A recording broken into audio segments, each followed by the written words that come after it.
Welcome to the first episode of BuiltOnAir, a weekly podcast about all things Airtable and the people who love it.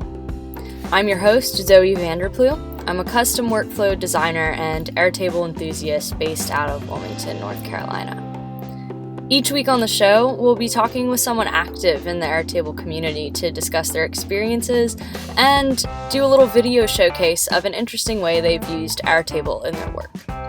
Our first guest is Dan Fellars, founder of Openside, a premium provider of products and services supporting Airtable customers. Also, shout out to Openside for being the sponsor of this show. We'll talk with Dan about how he got started with Openside and take a peek at the Airtable universe. Hey everyone, Dan Fellars with Openside. I'm based in Utah, so excited to be here and start off this BuiltOnAir podcast. BuiltOnAir is actually sort of a independent side project that Dan is developing to be kind of a collaborative community for, and I guess a bit of an inspiration for people who use and love Airtable. Do you want to talk a little bit more about kind of BuiltOnAir and how it started as a little seedling of an idea in your mind?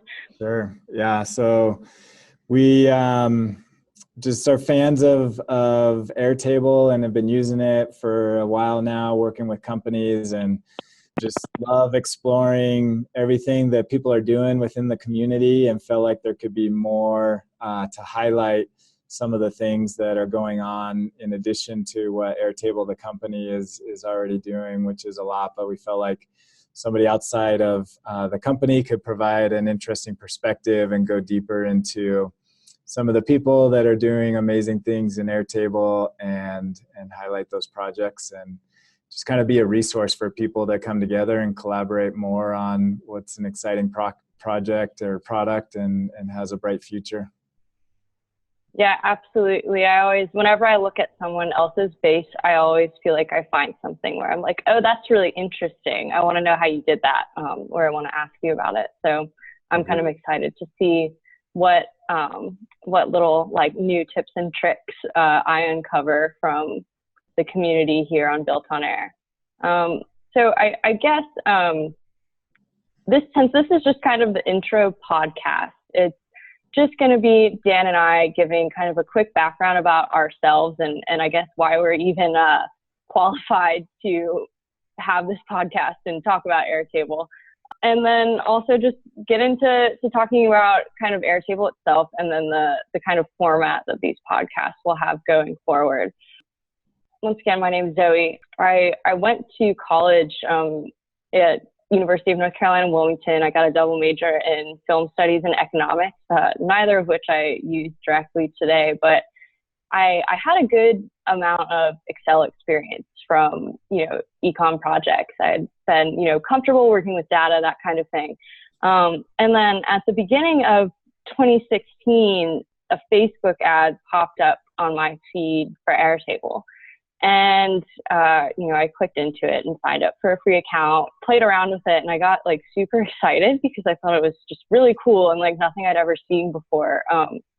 I sent an email to a friend of mine. He's also sort of like a, nerdy app hunter guy. I was like so stoked to show this to someone. And I started using it professionally soon after. I was hired at a company to do operations and logistics, sort of internal and external. Our operations team started using Airtable to create a CRM for the company, organize their order history, that kind of stuff. Just some, robust, neat record keeping that we were previously trying to make work in Google Sheets. And then that company I was working at was acquired. They didn't need, operational people anymore. So I just began freelancing in this kind of like custom workflow, Airtable, Zapier, like weird connected app world. And I was doing that just, I said I'd do it for a couple months just to kind of stay afloat. But it's been over 6 months and I'm still just freelancing full time.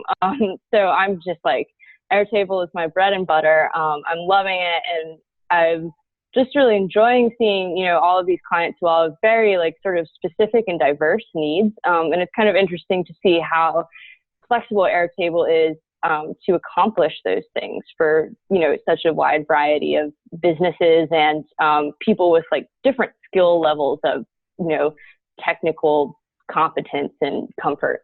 And I think what I like the most about Airtable is just that it's so like lightweight and quick and intuitive.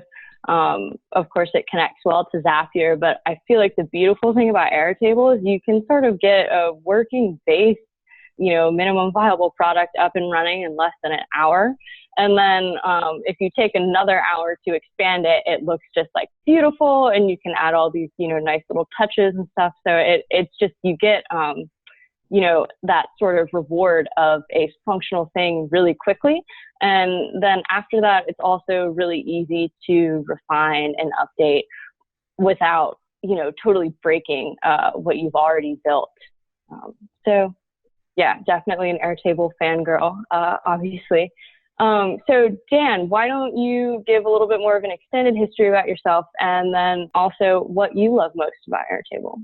Sure. Yeah, I actually, similar to you, actually also have an undergrad degree in economics. And I did not know that. Where did you go to school? Yeah, so I went to BYU here in Utah. Also kind of went through that phase in undergrad of like, okay, what do I do with this degree? And I went kind of a different path. I went down into computer science and actually went a master's in computer science in California, which is originally where I'm from, and went down, worked as a software engineer for many years, and then also started my company Openside about 7 or 8 years ago in building custom software. So we kind of came at it from a different angle of how we got to Airtable. Openside has been building custom software applications for many years, and although we got very proficient at it and felt like we could do it quickly, it still took a long time to build custom applications that at the end of the day were mostly workflow automation tasks and whatnot. And so about 8 months ago, I kind of took a step back of what we were doing and some of the challenges that we had of building custom software and finding new companies that were willing to kind of go down that path. There's a big obstacle to commit to custom software like that. And so that's when I started looking for potential alternative approaches that we could take that could allow us to accomplish the goals that the companies we were working with had and do it faster, cheaper, more efficiently. And so that's where we stumbled into Airtable, just searching online for answers, and instantly I could tell, everybody kind of thinks like, oh, it's just like Google Sheets, but it's very different under the hood of how they architected it, and really allows for full-fledged application design on top of it and workflows, especially like you mentioned, when you layer on some functionality like a Zapier on top of it. So the combination of data storage plus logic, you can really accomplish a lot. And so that decision kind of introduced us. We did some experiments. We worked with some of our existing customers and built out some proof of concepts on top of Airtable. And that led to more development, and now we're moving to where we're almost completely focused entirely on Airtable, and not only providing services where we help companies of any size. We work with companies small to large Fortune 500 companies that are looking to adopt Airtable, and we also are building products to support Airtable and make it more advanced and sophisticated and accomplish more of what companies are looking to do with it. So very excited about the future of Airtable and where they're headed, and the ecosystem building around it, and excited to be a part of it. So my favorite thing about Airtable, I love the diversity. Like it's a pro and a con. It's a challenge, I'm sure, for Airtable, in that they kind of have to support all sorts of use cases and all sorts of sizes of companies and industries.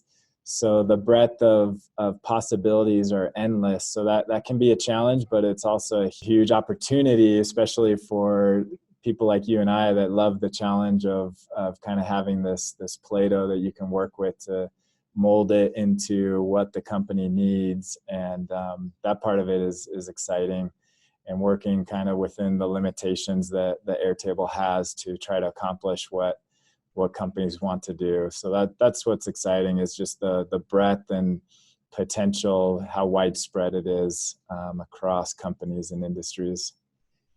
Yeah, absolutely. And I think we're definitely living in, this period of time where Airtable is forcing this huge pivot for companies of all sizes, as they kind of evaluate their CRMs and task managers.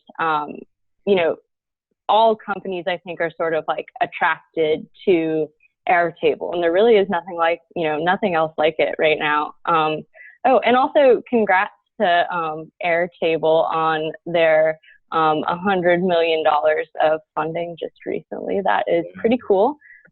Because then also I can send that article to my mom and be like, hey mom, look, I'm not playing with a toy. It's a $1 billion valued company. It's really exciting. And it's just kind of cool to see how, like you said, it appeals to just all these different kinds of companies of all different sizes. And it is really fun to play with. The early days of when I learned how to write software, that excitement you get when you kind of build something. A lot of times when you're working with SaaS products, you're constrained and you kind of have to do things a certain way. But with a product like Airtable, I've seen a lot of people that, don't have that technical background and aren't, software engineers themselves, but they can still build a database design and kind of understand the concepts behind it and get excited and want to showcase it. And that's what we want to do, is highlight those people and learn ourselves. Hopefully it's a learning experience for everybody involved. So it's kind of a no-brainer for Openside to want to participate in that effort and encourage more adoption of Airtable. Awesome. On board with all of that.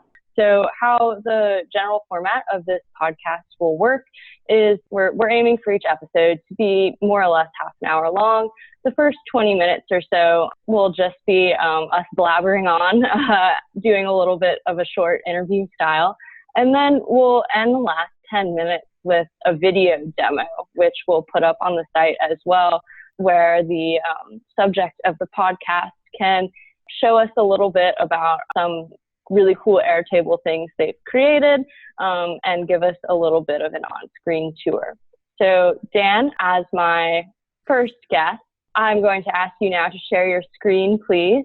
And I think for this one, since we're still doing just the intro, you're just going to kind of show us a little bit about Airtable Universe, starting place for sort of cool Airtable ideas and examples. And then we'll go over a couple of your fave bases.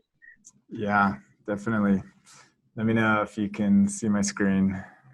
I can see your screen. Okay.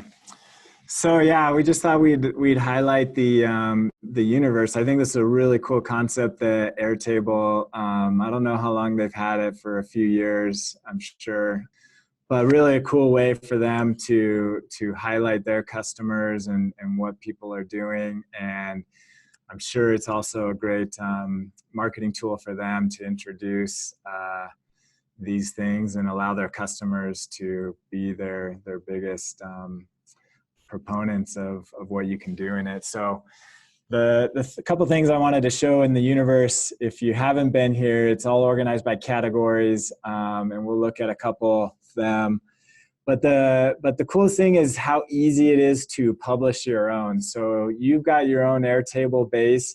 If you just come to the universe, you got to be logged in with your account that has access to your bases. But you just click this publish your own, and it will instantly, it takes literally, you got to create your profile.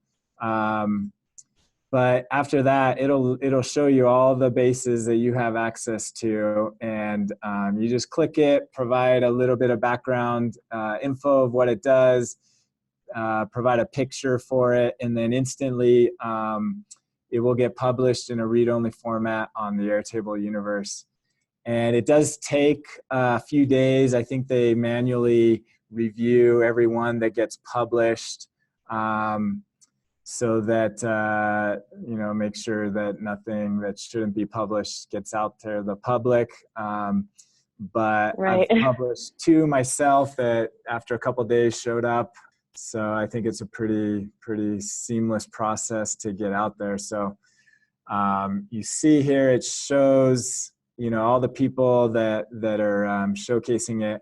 And then the other cool thing I wanted to say before we get into some of them is when you start a new base, a lot of times, unless you know exactly what you're going to build, it's oftentimes easier to start with a starting point. And so when you start a new base, they give you the option, do you want to start with a template? And you can pick any of these templates to use as a starting point. And that just saves you a ton of time, because you can kind of see from other people what's worked for them and use that as a starting point for your own projects. And 9 times out of 10, you're going to find something that's pretty close to what you want to do. I think at one point we actually went through and counted how many are in the universe, and there's over 500 different examples in here across all the categories. So there's a ton, and well, that's one thing on BuiltOnAir. We're gonna kind of keep some statistics on how many new ones are being added each month, and highlights those new ones. So if you want to stay on top of what's new in the Airtable universe, then BuiltOnAir is a place to go for that. So on this tab, I just show a couple of the ones that I've published. This one's kind of cool. Sometimes one of the cool features of Airtable, and Zoe, I know you're a big proponent of this. I've seen some of your work, and using emojis is a great way to just add some visual flair to what it is people are working on. And so what everyone loves emojis, right? Yes, like exactly. It just adds a little bit of, it breaks up the monotony of it. It does. It's amazing the difference it makes when I see a base that uses one versus one that doesn't. It's just, data can be boring on its own, so emojis can add a little bit to it. That's true. Yeah, so what we did was we created a database, and we pulled these from a database of emojis and created a table, so that if you wanted to, and this is one that you may not use as a starting point, but as a reference to come back and find any emoji that you're looking for, and you can just easily come here and copy it and then paste it into your base.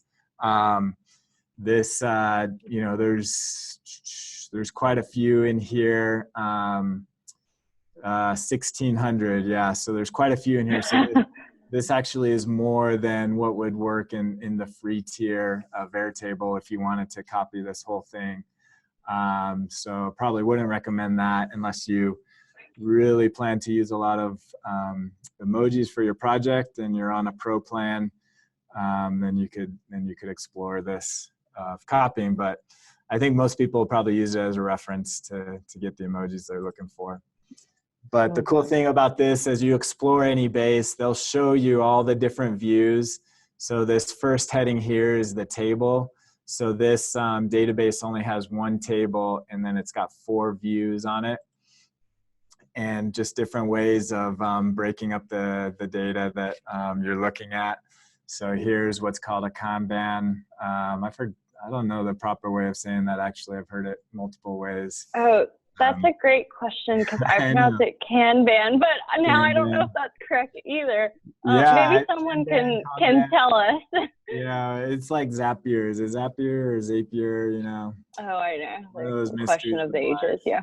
We're going to, one of these podcasts, we're going to find the answer to that. Yeah, how do you pronounce all these things you only read on the internet?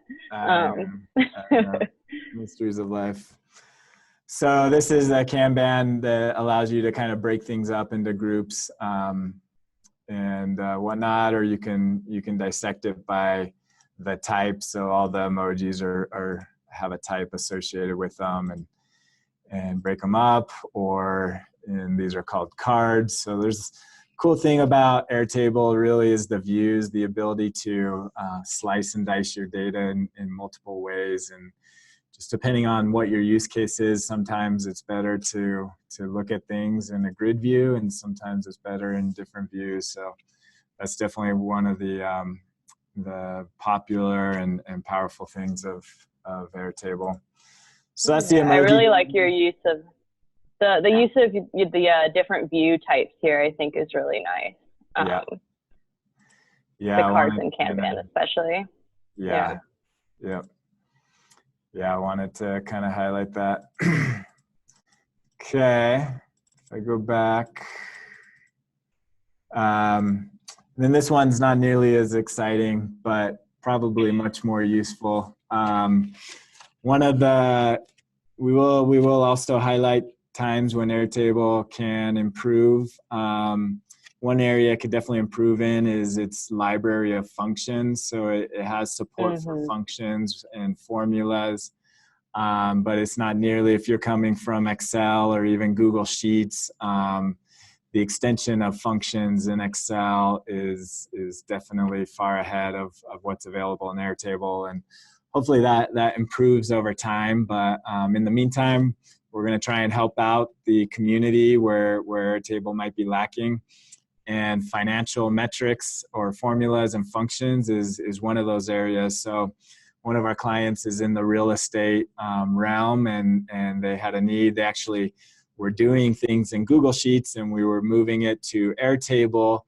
And halfway in, I realized, oh no, they're using all these financial formulas that don't exist in Airtable.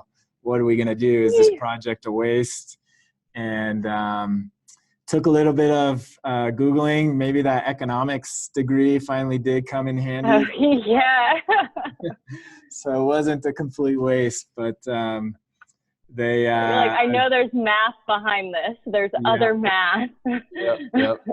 Yeah, there's a lot of math, and I, definitely Google was my friend in solving these math problems. People had already figured out the math behind these formulas that I was able to re-implement within Airtable.